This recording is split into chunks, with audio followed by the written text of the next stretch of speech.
Your daughter's hair has become a problem, so we corrected it for you. The words hit the air like a slap, sharp, smug, and delivered by a woman who thought her HOA badge made her untouchable. A child stood behind her, trembling, half-shaved, and trying not to cry. They said her appearance violated standards. They said she caused distraction. They said it was necessary. But the father didn't shout, didn't lunge, didn't break. He simply looked, long enough for every detail to burn into memory. And before this was over, the woman who enforced those rules would face consequences she never imagined. This wasn't about a haircut. It was about a line no one crosses. Before I show you the exact moment a federal badge lit up the HOA meeting and froze every smug face in the room. By the way, where are you watching from? Tell me in the comments below. What's happening beneath the surface is simple. Power was abused, and the wrong man stayed quiet. He stepped forward slowly, voice steady despite the storm building behind his eyes. The calmness unsettled the room more than anger ever could. He touched his daughter's shoulder, shielding her with the kind of steady presence that made everyone else seem small. He wasn't some rattled maintenance worker. He wasn't overwhelmed. He wasn't confused. He was choosing silence, and silence from a man like that was never harmless. He knelt so he was eye level with the frightened girl. She tried to speak but couldn't. Her breath hitched, her hands shook. She clutched the shredded ends of her braid like it might somehow reattach itself if she just held tight enough. He didn't cry or panic. He simply listened as she struggled to explain how she was taken into a room she didn't understand, told the haircut was mandatory, and that refusing meant losing access to the community spaces she loved. The words tumbled out raw, jagged, broken by hiccups, but he absorbed each one with a kind of patience that bordered on terrifying, gathering truth the way some men gather ammunition. He rose with a breath that didn't tremble. The others stared, waiting for outrage, expecting a scene, assuming the moment would break him. They had no idea who he used to be. They had no idea what kind of mind doesn't break under pressure, only becomes sharper. And he wasn't about to educate them with speeches. He gently guided his daughter toward their unit, walking slowly enough for her shaking legs to keep pace. The afternoon sun reflected off the manicured lawns, casting long shadows from the ornate lampposts, shadows that stretched across their path like a quiet warning. He wasn't intimidated. This place, with its perfect hedges and polished walkways, had never frightened him. What frightened him was the fear in his daughter's eyes. Inside the unit, she sat at the edge of her bed, tears slipping silently. He fetched a towel, wrapping it gently around her shoulders, brushing loose hair from her cheeks. She leaned into his side, seeking refuge in his steadiness. He whispered, reassurance, not promises of revenge, not empty threats, just the simple truth that she wasn't alone. Outside, footsteps passed, muffled voices drifting through the thin walls. The HOA wanted him rattled. They wanted him reactive. They wanted him to make a mistake they could weaponize. But he refused to give them anything. He closed the curtains slowly. Observing first, acting later, that was his way. Always had been. He walked to the small dining table where an old spiral-bound notebook lay. It was plain, unremarkable, the kind of thing no one would ever pay attention to. Perfect. He flipped it open and began writing, cataloging every detail his daughter described. Time, location, exact words spoken. He traced the sequence of events with precision, constructing a timeline that would become impossible to discredit. The truth was a tool, and he had always been skilled at wielding tools. He paused only to glance at the cut pieces of hair still tangled in the towel. It wasn't just hair. It was the humiliation someone had chosen to carve into a child. A knock echoed at the door, sharp, authoritative, meant to intimidate. He didn't rush. He didn't call out. He walked to the door with measured steps, opened it just enough to see the folded violation notice taped neatly to the handle. Non-compliance fine, it read. Parent misconduct. A laugh escaped him, not loud, not mocking, just a small breath of disbelief at how predictable they were. He left the notice hanging. Let the neighbors see it. Let the community whisper. Every rumor they spread was another thread he'd pull later. Behind him, his daughter shifted, curling into herself on the couch. He returned to her, smoothing her hair, what was left of it, away from her face. She leaned into his touch, exhausted, humiliated, but safe.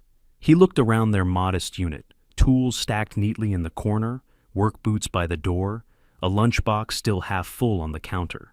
A humble life, a quiet life, and he had chosen it deliberately. Not because he was small, but because he was done with the noise of the world he used to serve. But some lines required breaking that quiet. Some lines demanded he step back into a role he'd buried. He didn't want vengeance. He didn't need validation. He wanted one thing: dignity restored for the child who trusted him above anyone else.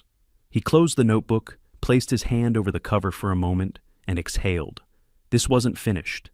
It hadn't even begun. He kept his hand on the closed notebook for one more breath before rising. The room was quiet except for his daughter's soft, uneven breathing as she drifted into a restless sleep on the couch. He adjusted the towel around her shoulders, making sure the fabric didn't rub the raw spots on her scalp. Then he stood and moved toward the front door with that same collected precision that unsettled people who didn't know him well enough to fear him. The violation notice still hung from the handle, swinging slightly whenever the hallway draft stirred. He didn't remove it. Instead, he took out his phone and recorded it from multiple angles. Timestamp visible, full wording in frame, the door number, and peeling paint behind it, capturing the reality of how some residents lived here versus the elite ones giving orders. He documented everything with quiet, practiced efficiency. When he stepped back inside, he locked the door softly. His daughter stirred but didn't wake. He returned to the table, opened the notebook, and placed the photo screenshots beside it. Step by step, line by line, he began building a foundation of truth. He had always believed evidence spoke louder than rage. Rage made people reckless. Evidence made people answer. He was still writing when a faint chime buzzed through the room.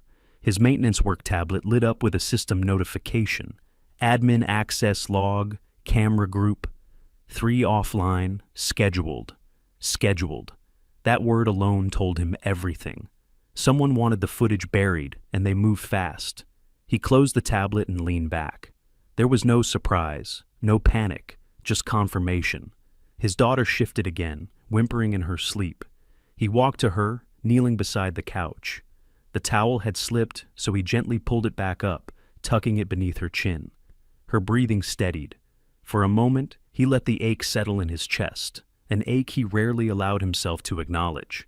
Then a soft knock broke the moment, not the sharp, aggressive knock from earlier. This one was hesitant. He opened the door a crack. Mrs. Alden, an elderly resident from down the hall, stood clutching a grocery bag. She glanced at the violation notice, then at him, guilt flickering across her features. I heard raised voices earlier, she whispered. Is she all right? He didn't speak right away. People filled silence with the truth they were afraid to say, and Mrs. Alden was no exception. Vivienne didn't have permission to touch your child, she blurted. I saw Mara walking with her. She looked afraid. A breath left him slowly, part relief, part sorrow. Did anyone else see? He asked. Mrs. Alden hesitated. People don't want trouble here. They never do. He didn't pressure her. Fear shaped this place. Fear of fines, fear of losing privileges, fear of being targeted the way his daughter had been. Still, her statement mattered. Witness testimony mattered. Thank you, he said simply. She nodded, thrust the grocery bag at him awkwardly. There's soup in here, for her. It might help. He accepted it, watching her retreat down the corridor with hurried steps. When he closed the door, he placed the soup carefully on the counter. Not for the food, but because the act itself showed something the HOA could never erase. Someone had seen the truth. He returned to the notebook. A new section formed. Witness observation, Mrs. A. He wrote down her exact words, tone, hesitation, all the subtle cues he'd been trained long ago to read. Patterns mattered, motives mattered, fear mattered. Every detail built the same picture. And that picture pointed directly to someone who believed authority was protection. He took another breath and looked around their unit, the dim kitchen light, his daughter's small shoes by the door, the hum of the old refrigerator. He had chosen this life deliberately, traded medals and missions for quiet mornings and school pickups. But quiet didn't mean helpless. Quiet meant prepared. He poured the soup into a bowl, warming it in silence. His daughter woke at the scent. She blinked wearily, touching the side of her head before pulling her hand away with a wince. He knelt beside her again, setting the bowl on the coffee table. "You're safe," he said softly. Her eyes welled again. "Will they do something else?" He shook his head. "Not if I handle this right." She looked at him, trusting him with the kind of faith that made every sacrifice worth it. He wiped a tear from her cheek. "Eat a little. It'll help." She nodded and reached for the spoon. He stood again, returning to his notes. The retaliation strategy from the HOA was already unfolding. The false fines, rumors, camera suppression. They believed he would bend. They believed he would be overwhelmed. But they didn't understand who he was before the uniform shirt with a maintenance logo. They didn't know he'd spent years unraveling hostile networks far more complex than a suburban power trip. He was mid-sentence when the HOA app chimed with another notification. Mandatory community meeting. Attendance required tonight, 7 p.m. Interesting. Annual meeting, mandatory, witnesses guaranteed. The timing was perfect. He closed the notebook with a quiet finality. The path forward was taking shape with mathematical clarity. He didn't need to expose Vivian alone. He just needed the right stage. And they had just handed it to him. Subscribe with the bell on, because what happens next isn't something you want to miss. He checked on his daughter once more, then stepped toward the window, pulling the curtain aside just enough to watch the neatly trimmed lawns and spotless walkways. The HOA loved appearances. He wondered how they would handle the truth when it appeared right in front of them. He let the curtain fall back into place, the fabric settling with a soft hush that matched the quiet resolve forming in his chest. The meeting notice still hovered on his tablet screen, glowing faintly in the dim room. A mandatory gathering meant faces, reactions, and, most importantly, pressure. Pressure made people reveal who they truly were. He had learned that in places far from this manicured neighborhood. His daughter finished a few spoonfuls of soup before setting the bowl aside. Her eyes were heavy, but her fear lingered just beneath the surface. He sat beside her, resting an arm lightly around her shoulders. "The meeting tonight," he said gently. "You won't have to go. I'll handle it." She nodded, relief loosening some of the tension in her small frame. "Will she be there?" she asked, voice wavering. "Yes." Her fingers curled into the towel, still wrapped around her neck. "I don't want her to look at me again." "You won't have to see her," he repeated. "I'll take care of everything." She trusted him. That trust was both his weight and his anchor. He helped her settle back down, tucking a blanket around her. She drifted off again, exhaustion pulling her under. Once her breathing steadied, he moved to the table and opened his notebook to a fresh page. The meeting notice changed things. There were patterns he could predict now. HOA leaders who believed themselves untouchable always sought public validation. They'd use the meeting to reinforce their power. Vivian, above all, would perform for the residents, expecting nods and agreement. It made tonight the perfect moment to expose her. He flipped to the earlier page with Mrs. Alden's observation, cross-referencing it with the timeline he'd constructed. The evidence was gaining shape. Witness remarks, violation notices, access log manipulation, child endangerment, the braid itself. All that remained was direct footage, something he couldn't access on his own. But the presence of mandatory attendance meant one thing. If the cameras had been tampered with, the truth of that tampering would surface under the right pressure. He added one more line under the meeting prep.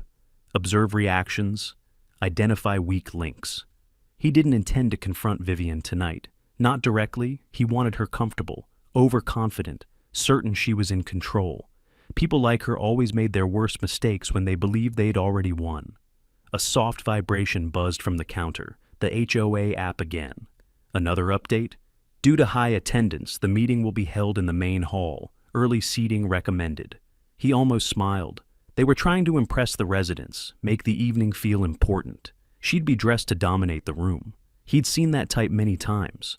He walked to the bathroom and washed his hands slowly, watching the water ripple away the faint dust and grime from earlier repairs. His reflection stared back, steady, unreadable, the face of a man who had built a life far calmer than the one he once lived. But the edges were still there beneath the surface. The training, the vigilance, the instinct for patterns and pressure points. He turned off the faucet and dried his hands, listening to the faint hum of the building. Through the thin wall, the muffled sound of neighbors talking drifted. People always whispered louder right before fear set in. Fear changed communities. It made room for truth. He returned to the living room, grabbing his work ID badge from the hook by the door. He wouldn't go to the meeting in anything more formal than his uniform. Let them underestimate him. Let them assume he was coming to complain. The more they dismissed him, the harder their fall would be. Before he left, he checked on his daughter again. She stirred, eyelids fluttering open. "Are you leaving?" she murmured. "Just for a bit," he said, kneeling beside her. "Lock the door behind me. Don't open it for anyone." She reached for his hand. "You promise you'll fix this?" "I promise." She nodded slowly and closed her eyes once more. He stood, took a breath, and stepped into the hallway. The air outside was cool, carrying the faint scent of trimmed hedges and fresh mulch, a signature of the community's obsession with perfection. He walked past units lined with potted plants and polished numbers, passing neighbors who averted their gaze rather than acknowledge what had happened. Silence was their shield, but silence couldn't protect them forever. By the time he reached the community garden, the sky had dimmed. Solar lights flickered on along the pathways, casting long shadows.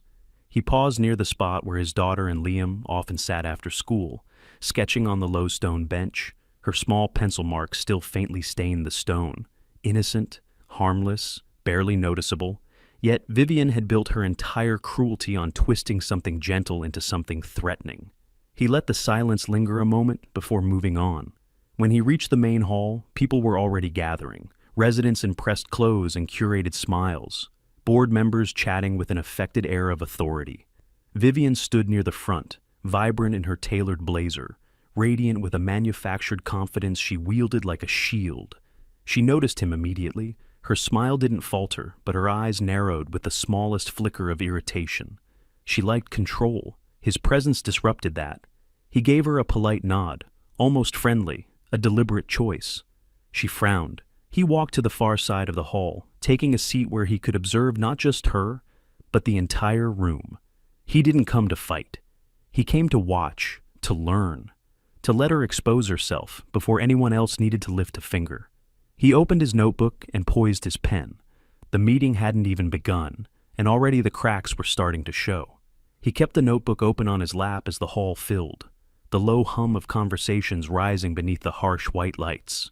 Residents filtered in with rehearsed politeness, half smiles, stiff nods, the quiet shuffle of people who wanted to be seen as compliant without looking involved. From his seat along the side wall, he had a full view of the front where the board members clustered like a flock of brightly colored birds. Vivian stood at the center of them, adjusting the lapels of her blazer as she spoke quickly to the treasurer. Every gesture was poised, calculated, part of the image she curated, the woman who ran everything, who knew everything, who fixed everything. She wanted the room to revolve around her, and tonight she expected admiration. He watched her without flinching. She never looked his way again, not directly. People like her didn't make eye contact with problems they thought they had already solved. A resident stepped onto the small stage and tapped the microphone, sending soft feedback through the speakers. Conversations died down. People turned. Vivian stepped forward, smiling with the authority of someone who had practiced the expression thousands of times. "Thank you all for coming to our annual community meeting," she began. Her voice echoed crisply, carrying the confidence of someone convinced she'd already won. He rested his pen lightly against the page, waiting. She launched into updates about landscaping budgets, new maintenance policies, and increased standards for community harmony. He noticed the way some residents shifted at her wording, people who knew exactly how her standards were enforced but lacked the resolve to speak against her. He documented reactions with quiet precision. Mrs. Alden, near the back, clutched her purse tighter each time Vivian said the word compliance. A young couple exchanged uneasy glances when Vivian mentioned new fines. A father, 2 rows ahead, stiffened at the mention of child conduct oversight. Pressure points, unspoken resentments, buried fear. He made notes beside each observation, not for leverage, but for clarity. Communities like this didn't break from the outside. They cracked from the stress of internal silence. Vivian's voice carried on. "As many of you know, maintaining our appearance and order is what keeps Silver Quail Estates one of the most desirable neighborhoods in the county. He almost smirked. Appearances. Always appearances. She flipped through her papers dramatically before continuing. We also handled several minor conduct inconsistencies this week, including a grooming standards correction to prevent distraction among our youth. The word hit him like a spark against dry wood. She was proud of what she'd done. She was framing it as an accomplishment. He kept his posture relaxed, pen poised, face unreadable. But the residents shifted again, unease rippling through the room like a silent question no one wanted to ask. He made another note. The microphone crackled as she moved on. We expect full cooperation from all families to ensure these standards are met. A murmur rose. Someone whispered. Another cleared their throat loudly. Even the board members exchanged glances. The room wasn't quite with her, and she felt it. She tightened her smile. He watched her fingers grip the edges of the podium a little too firmly. A hairline fracture in confidence. Then the treasurer stepped forward with a folder, whispering something in her ear. She stiffened, glanced toward him, briefly, involuntarily, and then looked away just as quickly. That small flicker told him everything. She wasn't as secure as she pretended. Perfect. He turned a page in his notebook, tracing a line down the center. Tonight wasn't about confrontation. It was about observation, letting her dig her own grave with her own rules.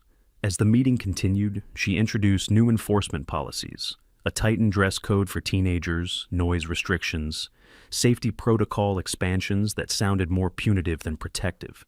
He noted each one, connecting them to past incidents. When she opened the floor for brief community feedback, no one moved. Silence stretched, heavy, hesitant. She scanned the room, expecting submission. What she got instead was avoidance. People wouldn't support her, not out loud. Not now that suspicion had begun to settle. He raised his hand. A ripple of tension moved through the room. She froze. "Yes?" she asked, voice carefully neutral. He stood with slow, steady movements, as if unaware of the eyes turning toward him. "I have a question regarding the grooming standards correction you mentioned," he said calmly. "Can you clarify who authorized it?" Her smile returned, brittle around the edges. "It was within my authority as president." "And the child's consent?" he asked. Her jaw tensed. "The matter was voluntary." He nodded once, making a note. "Just needed that on record." A thin line of frustration cut across her face. She didn't like being questioned, but she couldn't shut him down in front of an entire room without looking guilty. He sat again, letting the silence thicken. Residents whispered now, just faintly, but the sound carried. Vivian hurried through the rest of the agenda, tripping over words she normally delivered flawlessly. Her certainty was cracking. Perfect. When she concluded the meeting, people rose quickly, eager to escape the tension. Conversations erupted as soon as feet hit the aisles. Some glanced at him, others at her, most at the ground.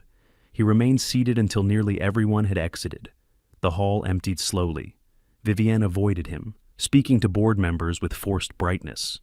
But her eyes flicked toward him each time someone walked away from her, earlier than expected. She felt it now. The shift. The pull of something she couldn't name. He closed his notebook, slid the pen inside, and rose. He walked out with steady steps, letting her watch him leave. She needed to feel uncertain tonight. She needed to feel the ground shift beneath her, because the moment she lost her footing, everything she'd built on fear would collapse. He stepped out into the cool evening air, letting the door of the main hall swing shut behind him. The muffled conversations faded as the hallway lights flickered on, casting long shadows across the quiet path. He didn't rush. Every movement remained slow, measured, the kind of practiced calm that made people underestimate him. Vivienne's eyes had followed him as he left, but he didn't look back. Not yet. The night breeze carried the scent of trimmed hedges and damp soil, an artificial peace crafted by the HOA to hide the rot underneath. He walked toward the maintenance shed, not because he needed tools, but because he needed space to think, to map the next step. The community meeting had revealed exactly what he needed: unease, doubt, discomfort. Vivienne's performance hadn't landed cleanly, and the residents' shifting expressions confirmed it. He reached the shed and unlocked it quietly. Inside, Faint light from a single bulb illuminated shelves of equipment, boxes of spare parts, old logs, and a stack of trash bags from the afternoon's cleanup. As he stepped in, something caught his attention. One of the bags wasn't tied properly.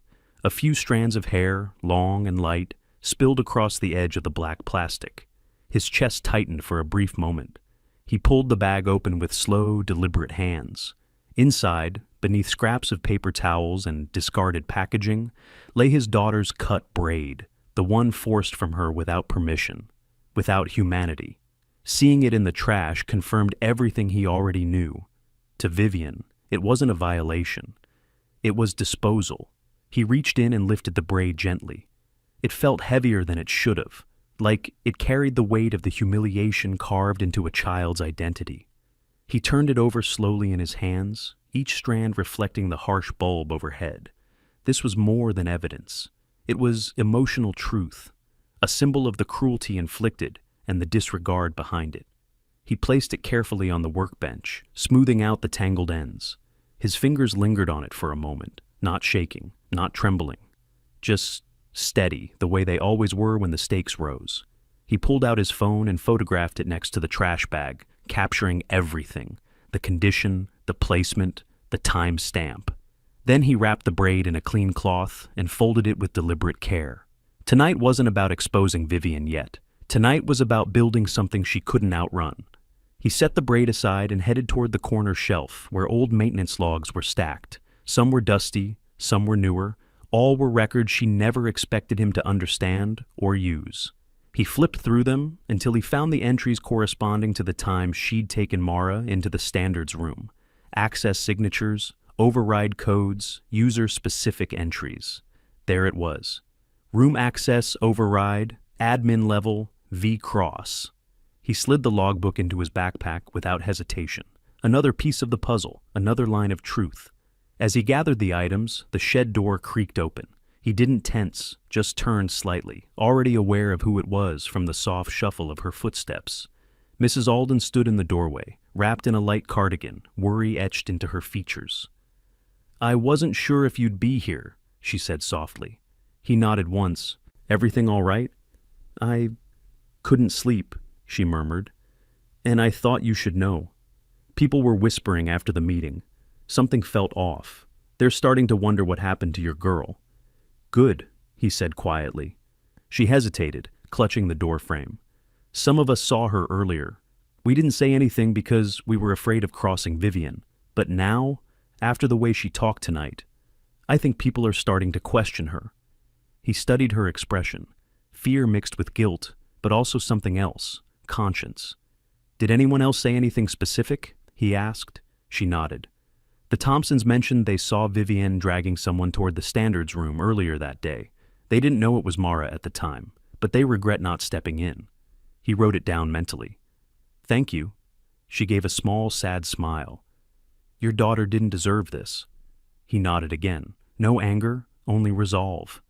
As she left, he exhaled slowly, turning back to the workbench. The braid sat there unassuming, fragile, but powerful. This was the keystone of the emotional narrative. Facts built the case. Emotion built the truth behind it. And when both aligned, denial became impossible. He packed the braid into his bag, tucked between the logbook and notebook. As he zipped it closed, the faint hum of the streetlights filled the silence around him. Outside, sprinklers switched on in rhythmic arcs across the lawns. Perfect timing, perfect appearance. Everything in this community curated to show harmony. He stepped out of the shed and locked it behind him. Walking back toward his unit, he noticed two board members speaking in hushed tones near the walkway, glancing his way, shifting nervously when he passed. The meeting had done its work.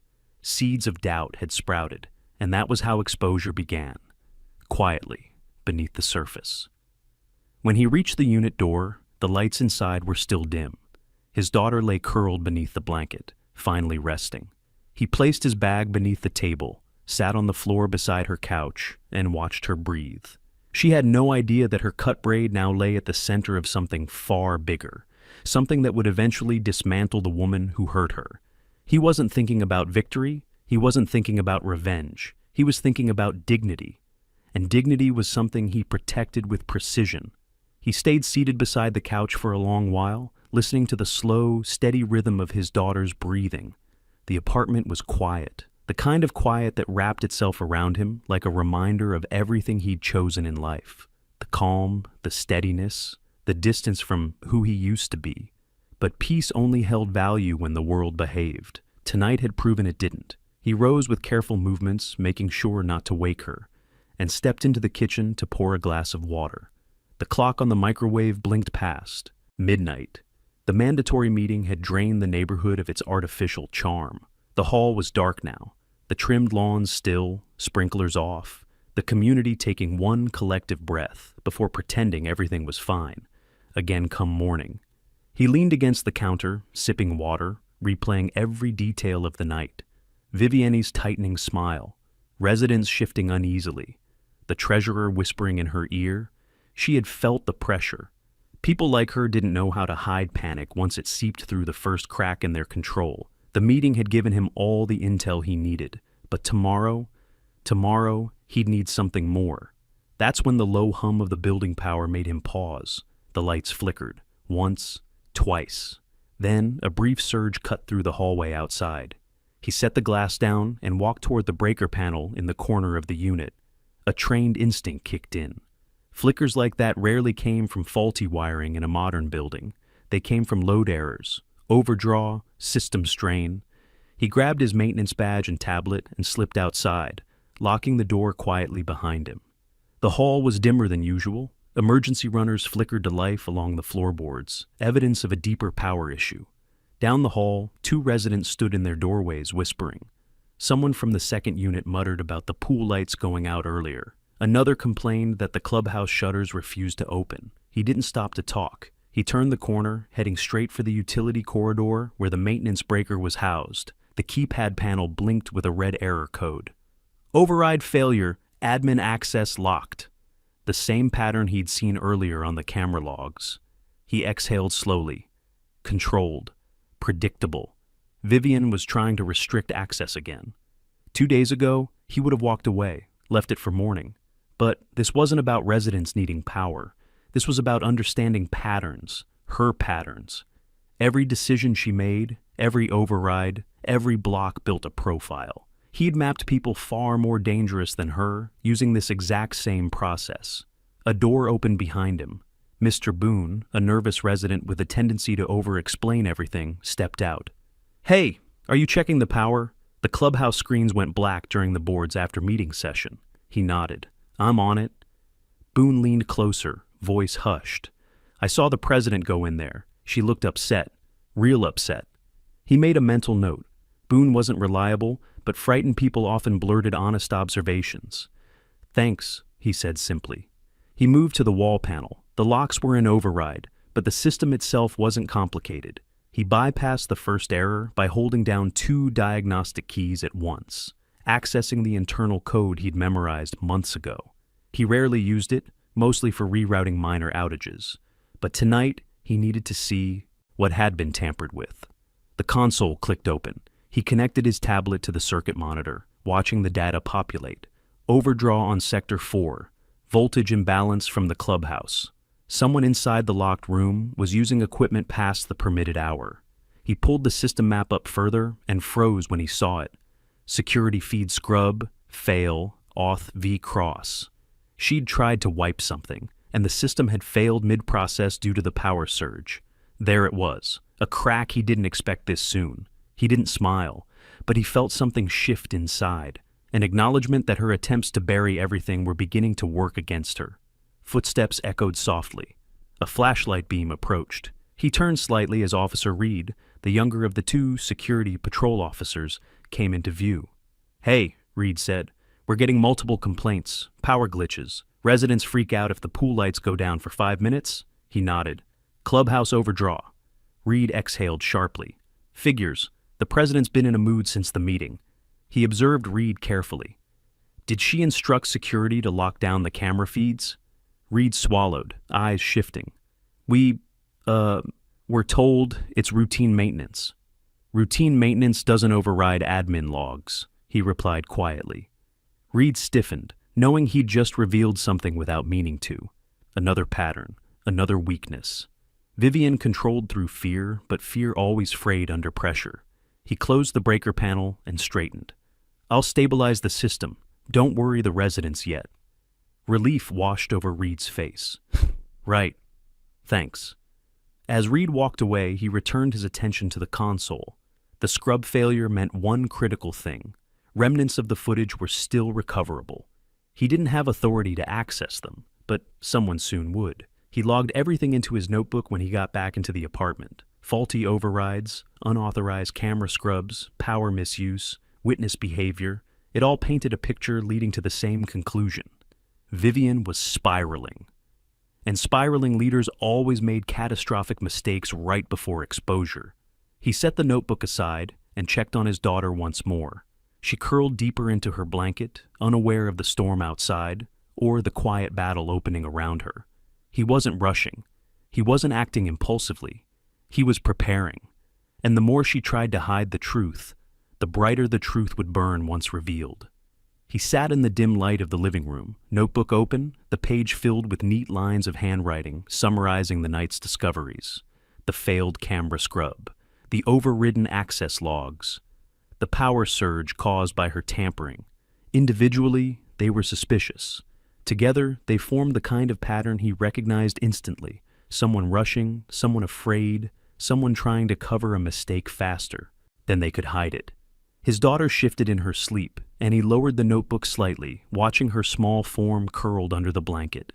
The towel had finally slipped away from her shoulders, revealing the jagged, uneven patches along her scalp.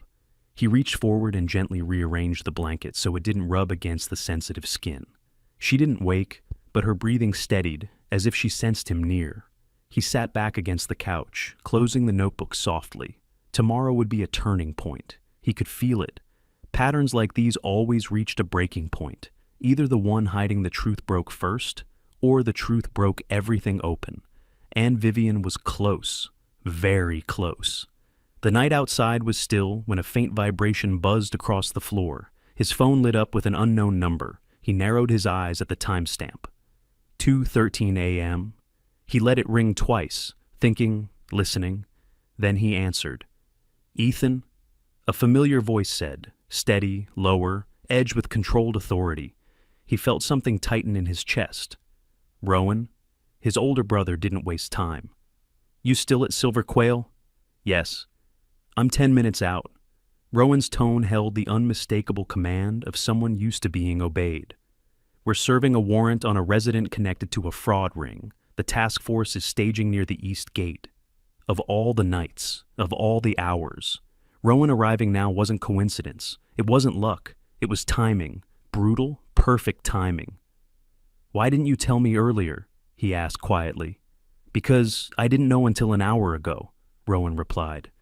"This case finally cracked, and Silver Quail is tangled deeper than I expected." He absorbed that silently, a fraud investigation running parallel to everything happening in his own home. Arrogance layered on top of corruption. It fit too perfectly.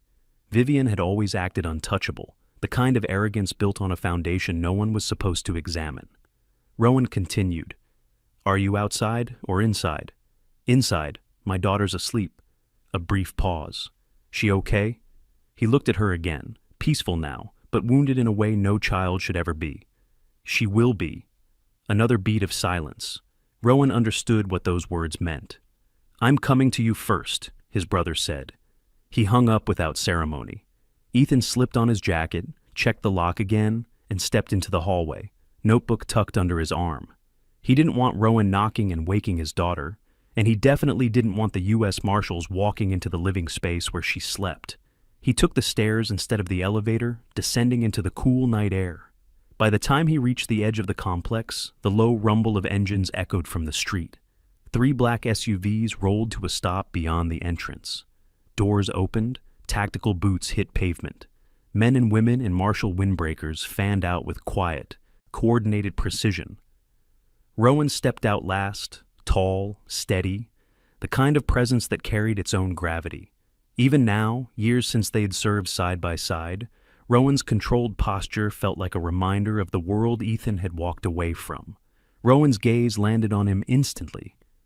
"You look the same," Rowan said, approaching. You don't, Ethan replied. His brother exhaled in a way that might have been a laugh if the moment was lighter. But Rowan wasn't here for family talk. His eyes scanned Ethan's expression, then the hard lines in his jaw.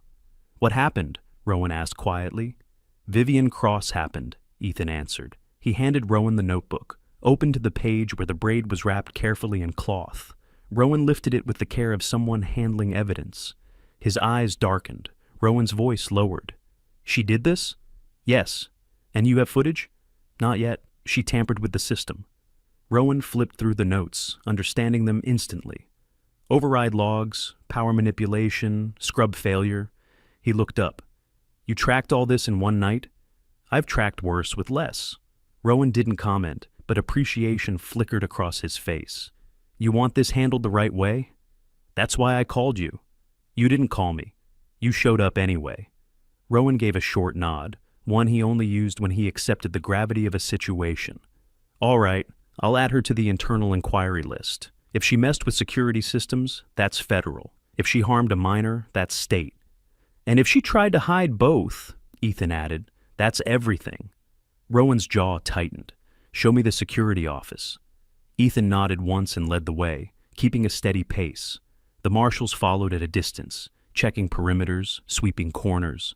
When they reached the clubhouse, Rowan studied the locked door, then glanced at Ethan. She won't expect this. She didn't expect me, Ethan said. Rowan unlocked the door with a federal override key.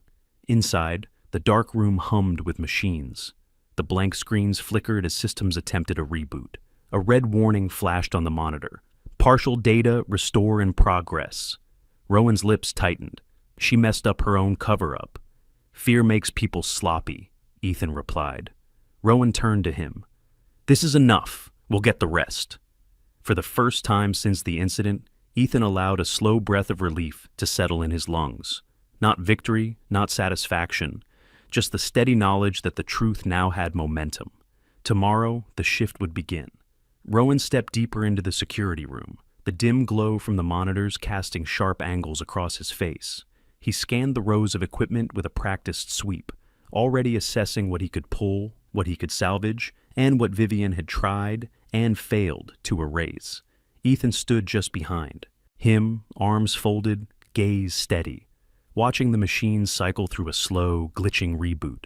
A restored fragment blinked onto the main monitor, a corrupted thumbnail, streaked with static, but unmistakably showing the hallway leading to the standards room.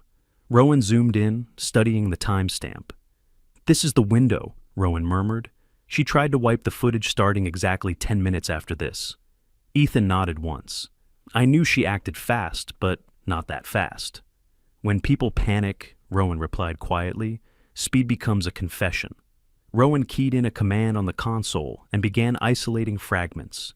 Some were damaged beyond recognition, but others contained enough metadata to reconstruct the sequence.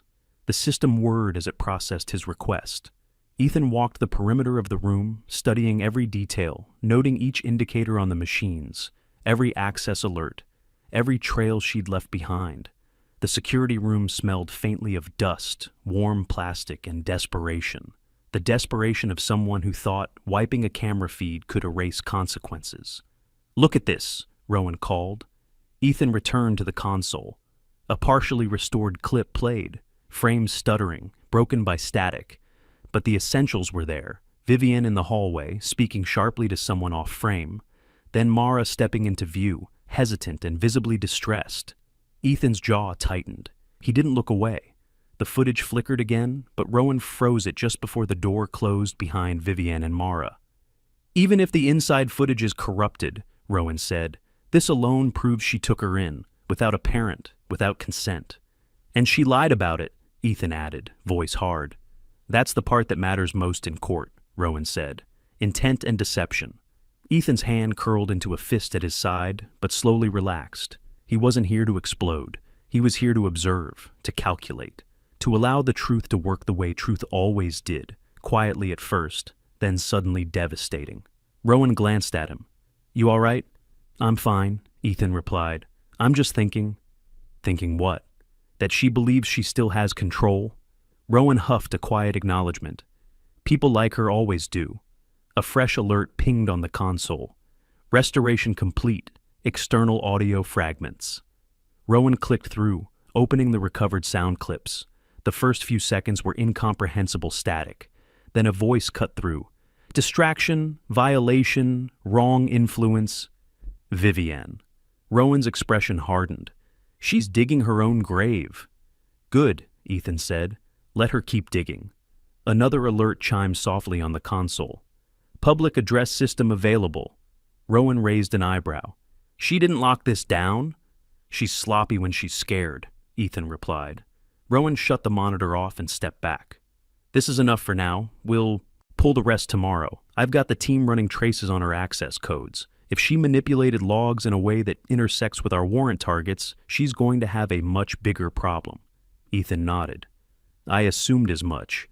They left the security room and locked it behind them. The cool night air greeted them in a quiet hush, broken only by the soft crunch of gravel under their boots. The marshals were stationed strategically along the pathways, scanning the layout with disciplined efficiency. Rowan turned to him. Go get some sleep. I'll handle the rest tonight. Sleep isn't the priority right now, Ethan said. It's your daughter, Rowan countered. Your clarity is part of protecting her. Ethan didn't respond, but Rowan wasn't wrong. He walked toward the apartment with steady steps. His daughter needed him clear-headed. She needed him steady. She needed him whole. When he reached the door, he paused, listening. The gentle sound of her breathing filtered through the thin walls. The world felt still, poised, like the moment before a storm breaks. He slipped back inside. The lights were dim. The air held the warmth from earlier. He removed his jacket and draped it over the chair, then checked his bag. Logbook, braid, notes, all protected. He moved to the window, drawing the curtain slightly aside. The walkway was empty. The lawns were silver under the moonlight. Everything looked peaceful, and for the first time in days, he felt like the scales were shifting. Vivienne believed herself untouchable, but evidence didn't bow to authority. He turned back toward the living room and knelt beside the couch. His daughter stirred, eyes barely open. You're back, she whispered. I'm here, he said softly. Did something happen?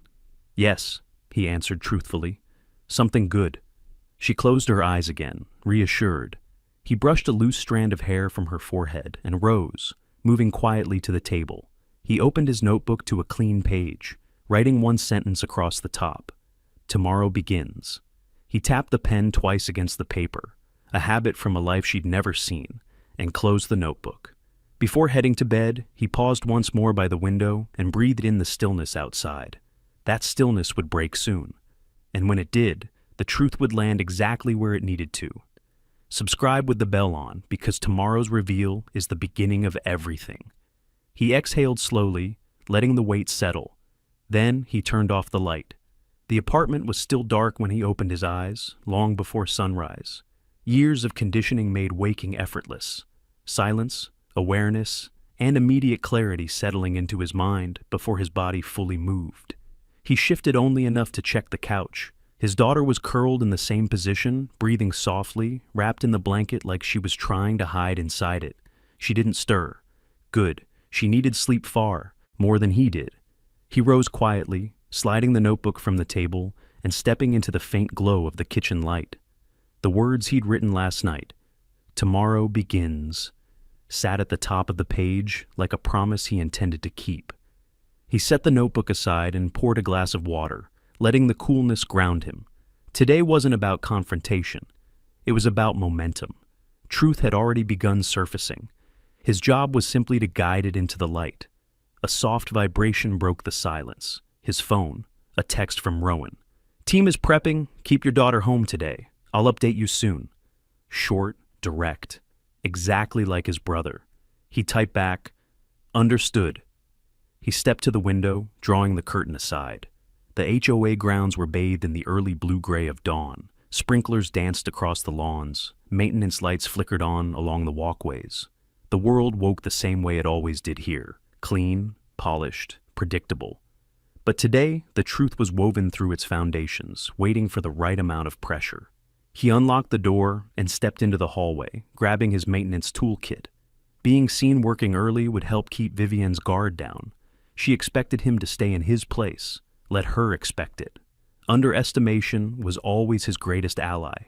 He walked the long path toward the clubhouse, pausing occasionally to adjust sprinklers, check a flickering lamp, or tighten a loose bolt. Residents began emerging from their units in slippers and robes, heading toward morning walks or early commutes. Some glanced at him with tentative interest, something between curiosity and guilt. The shift was subtle, but real.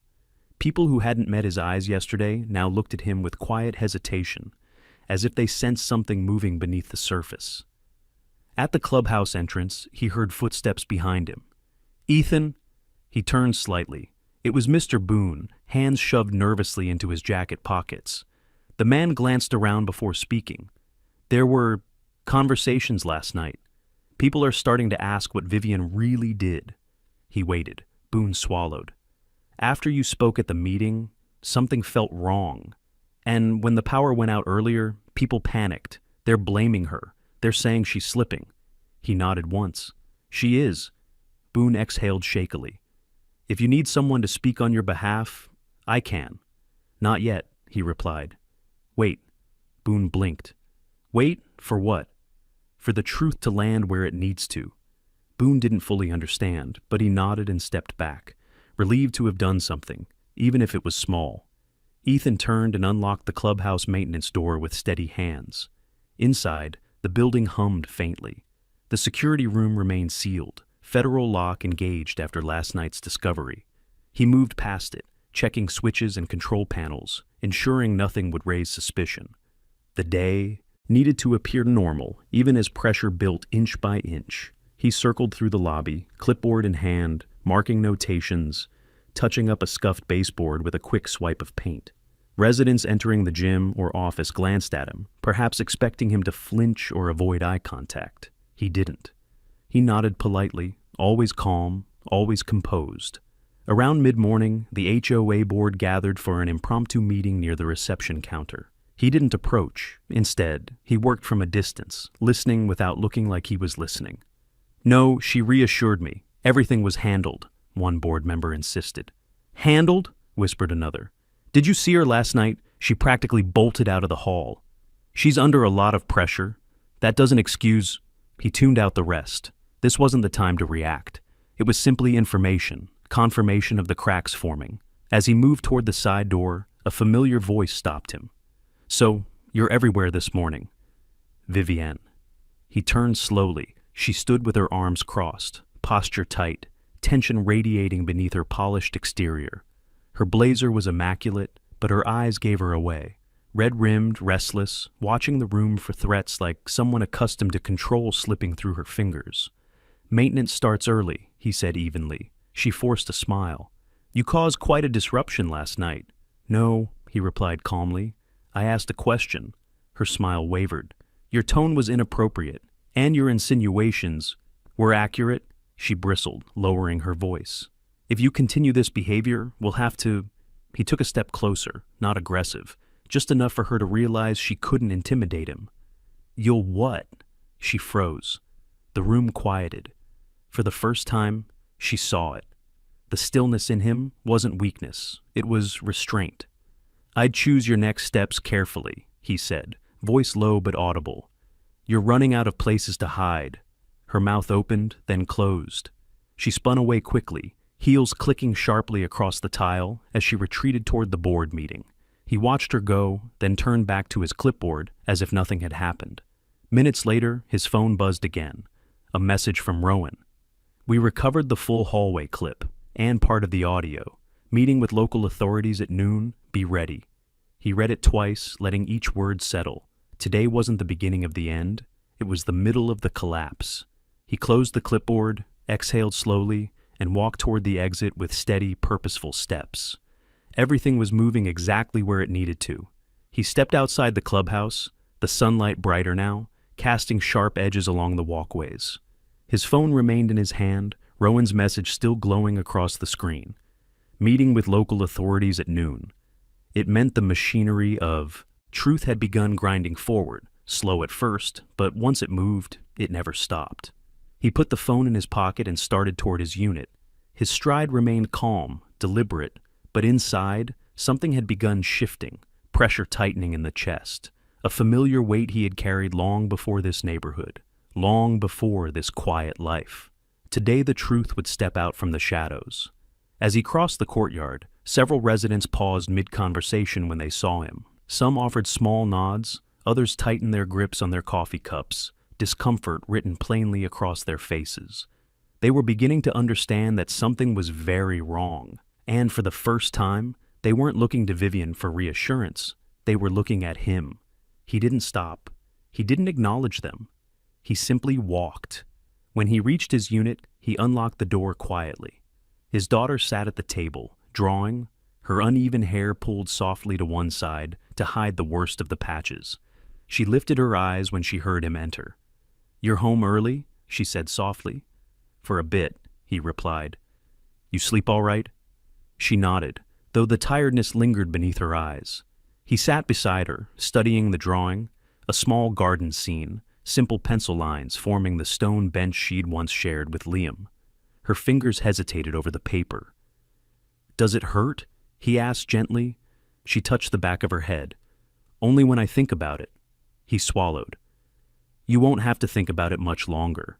Her gaze lifted, full of cautious hope. "Did something happen?" "Something is happening," he said, "and soon people will know the truth."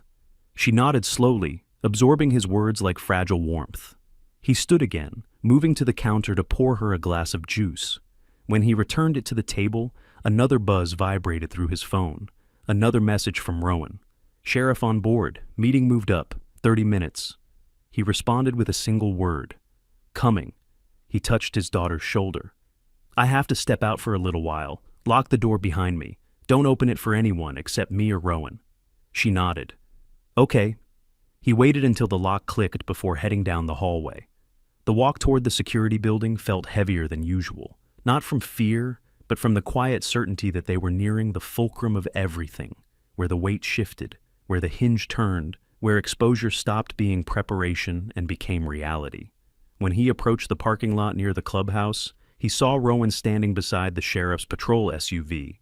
Sheriff Donovan, broad-shouldered, serious, not the type to let an HOA intimidate him, spoke with two marshals while glancing intermittently at his clipboard. Rowan looked up as he approached. "We've got enough," he said. "The footage, the audio, the witness patterns, and your notes filled every gap." Ethan nodded. "What's the next step?" Rowan motioned toward the sheriff. "He'll bring her in for questioning. I'll handle the digital evidence. You should be ready for her reaction." "I'm ready." "She's going to push back hard. People like her collapse loud." "I know," Ethan said. Rowan studied him briefly. "You're steady." "Always." Donovan approached, tipping his hat slightly. "Mr. Calder, I'm sorry you're going through this. What happened to your daughter? It's not just wrong, it's criminal." Ethan remained calm. "Thank you for taking it seriously. We'll confront her with the footage first," Donovan said. "If she tries to obstruct, it'll only make things worse for her." "She will," Ethan replied quietly. "She can't admit her own mistakes." Donovan nodded grimly. "Then she'll fall hard." The group moved toward the clubhouse. Residents nearby began whispering as the sheriff and marshals crossed the courtyard. Uniforms, badges, quiet authority rippling through the atmosphere like a warning. Vivian appeared in the doorway before they reached it. Her eyes widened slightly at the sight of the sheriff, but she smoothed her expression quickly, forcing an elegant smile. "Sheriff Donovan, I wasn't expecting visitors." Donovan didn't return the smile. "We need to speak with you." "Of course," she replied, her voice trembling ever so slightly. "About what?" Rowan stepped forward, holding a tablet. "About this." He tapped the screen. The hallway footage appeared, distorted but clear enough. Vivienne leading Mara toward the standards room. Mara visibly distressed. Vivienne blocking the door, the color drained from her face. "That footage is taken out of context," she said quickly. "She came willingly. Audio says otherwise," Rowan replied. He tapped again. The restored fragments played, her voice, sharp, commanding, cold. "Distracting, violation, fix this now." Her lips parted, a breath caught between denial and panic. "That audio is manipulated."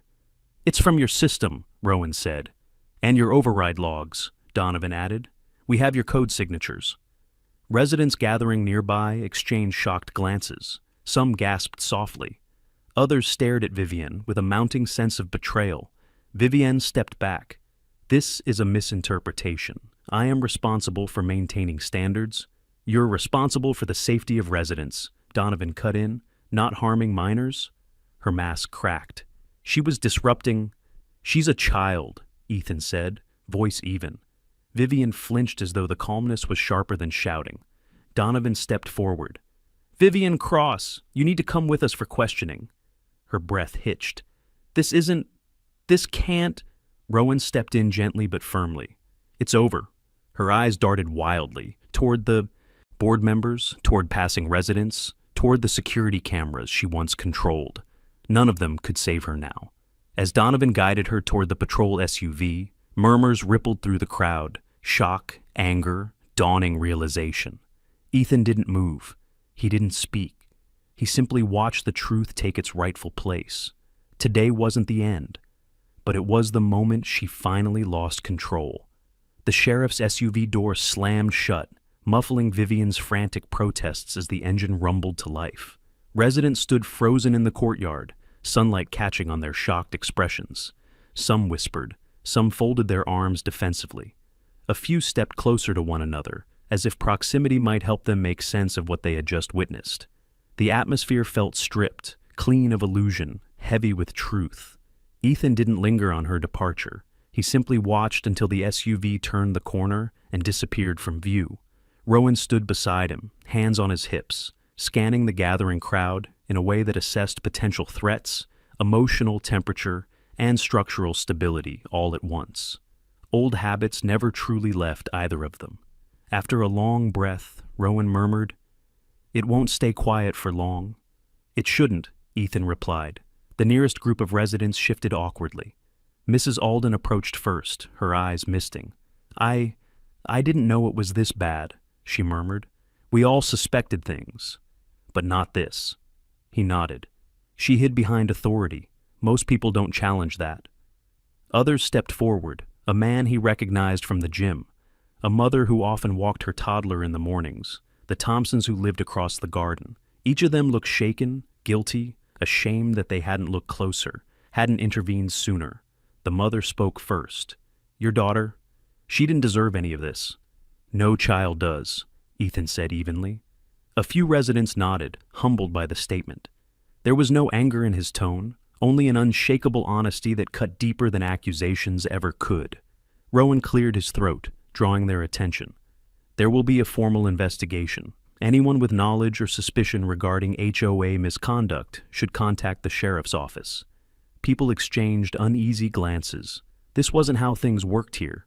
Their community, once glossy and controlled, now felt fragile, exposed. But in that vulnerability, truth finally had room to breathe. Ethan stepped back, ready to return home, when a voice stopped him. "Wait, Ethan." He turned. It was Liam, Vivienne's son, standing near the edge of the walkway. He looked smaller than Ethan remembered, shoulders tense, hair tousled from rushing outside. The boy swallowed. I didn't know she did that to your daughter." Ethan waited. She told me I wasn't allowed to talk to Mara anymore," Liam continued. "She said Mara was a distraction, but I never said anything like that. I like sitting with her after school." There it was, the quiet truth, the real one. Not the invented distraction, but a child's innocent friendship, weaponized by a controlling parent. He leaned down slightly so Liam didn't have to look up so far. "None of this was your fault." Liam blinked hard, relief trembling beneath his expression. Is your daughter okay?" "She's healing," Ethan said, "and hearing that will help." Liam nodded, stepping back. The tension in his posture eased, and for the first time, the child no longer looked afraid. He looked freed. Rowan touched Ethan's arm lightly. "We should talk inside. There's more." He followed Rowan to the unit, unlocking the door quietly. His daughter lifted her head from the couch as they entered. Her eyes widened at the sight of Rowan. "Uncle Rowan?" Rowan softened, kneeling beside her. "Hey, kiddo." She instantly reached for him, and he hugged her carefully, mindful of her scalp. "Did it work?" she whispered. "It's working," Rowan said. We're just getting started. She clung to him for a moment longer, then settled back under the blanket with a shaky exhale. Ethan watched the interaction with a quiet familiarity. Rowan had always carried a certain gravity, firm, protective, grounding in a way few people understood. Rowan stood and motioned for Ethan to step aside. They moved to the dining table, lowering their voices. "You should know," Rowan began. "The digital forensics team pulled more than we expected." "How much more?" Ethan asked. "Everything inside the room," Rowan replied. "She didn't wipe it. She corrupted it by accident. The original feed was backed up before the malfunction." Ethan felt the air shift inside him. Not relief, not triumph. Something quieter. Something final. "Sheriff Donovan is preparing charges now," Rowan continued. "Child endangerment, tampering with evidence, abuse of authority, and the financial misconduct tied to our warrant might link back to her too." "Good," Ethan said simply. Rowan nodded toward the notebook on the table. "Your documentation filled every gap. It's airtight." He lifted the notebook and flipped to the page where the braid was wrapped. Rowan's voice lowered. This hits harder than any footage. It's why I kept it." Rowan closed the notebook gently. "By tonight, the whole board will know she's done." "The board?" Ethan asked. "They're part of the audit. They'll be questioned. Some of them might resign." Ethan didn't gloat. He didn't smile. He didn't revel in her downfall. He only asked, "What happens now?" Rowan exhaled. "Now the community learns who you really are." As if on cue, a soft knock sounded on the door. Ethan opened it to find the Thompsons standing there, both looking remorseful. "We want to give statements," Mr. Thompson said. "We regret not stepping in sooner." "We're so sorry for what happened to your daughter," Mrs. Thompson added, voice trembling. Ethan stepped aside, letting them speak with Rowan. More knocks soon followed. Mrs. Alden again, the father from the gym, the young couple from the meeting. One by one, neighbors came forward, shame written in their lowered eyes, courage written in their willingness to finally speak. It didn't undo what happened, but it mattered. Ethan glanced toward his daughter. She watched all of it with a mixture of confusion and cautious relief. She didn't fully understand yet, but she saw something new, the community acknowledging the harm, not denying it. Rowan finished gathering the statements and stood. "By evening," he said, "this place will shift." Ethan nodded once. He wasn't thinking about victory. He was thinking about restoration, and restoration was finally underway. The statements continued for nearly an hour, each resident stepping into the apartment with a mix of guilt and resolve, each one contributing another thread to the truth Ethan had been weaving since the moment his daughter walked home, half-shaved and broken. By the time the last neighbor left, the atmosphere inside the unit had shifted entirely. What had once been a place of quiet isolation had become the center of something heavier: accountability, awakening, consequence. Rowan gathered the last signed statement into a folder and closed it with finality. "Donovan's team is processing everything now," he said. "By tonight, formal charges will be public." Ethan nodded. "How long before she realizes there's no way out?" "She realized it the second she saw the footage," Rowan replied. "This is just the part where reality catches up." His daughter watched from the couch, wrapped in a blanket but sitting straighter now. For the first time since the incident, her expression held something brighter. Fragile but present. A kind of safety she hadn't felt since before Vivian dragged her into that room. Rowan approached her with a gentle nod. "You were brave," he told her. "What happened wasn't your fault, and you won't ever deal with her again." She swallowed, tears gathering at the corners of her eyes. "Will she go to jail?" "Probably," he said honestly. "And if she doesn't, she'll never have authority over anyone again." That seemed to be enough. She leaned against the pillow and exhaled deeply. Rowan turned to Ethan. "There's a formal board meeting this evening. Donovan and I will be present. They're dissolving her position and conducting a full leadership review." "She won't show," Ethan said. "She doesn't have to," Rowan replied. "Her absence will say everything." He gathered his files, then paused. "You should be there. Residents need to see you, not angry, not vengeful, just the man you are." Ethan didn't answer right away. He looked at his daughter. "Will you be okay for a couple hours?" She nodded. "I want you to go." He placed a hand on her shoulder. "I'll be right back afterward." When Rowan left, the apartment fell quiet again. Ethan gathered his notebook and the wrapped braid, the symbolic heart of everything. He debated whether to bring it. In the end, he slid it back into the drawer. The community didn't need to see it. Its purpose had already been served. He stepped outside, locking the door gently behind him. The walk toward the hall felt different this time. Residents lingered along porches and sidewalks, some looking away in shame, others lifting hesitant hands in small gestures of apology. He acknowledged each with a calm nod. He didn't need their guilt. He didn't need their praise. He just needed his daughter's dignity restored.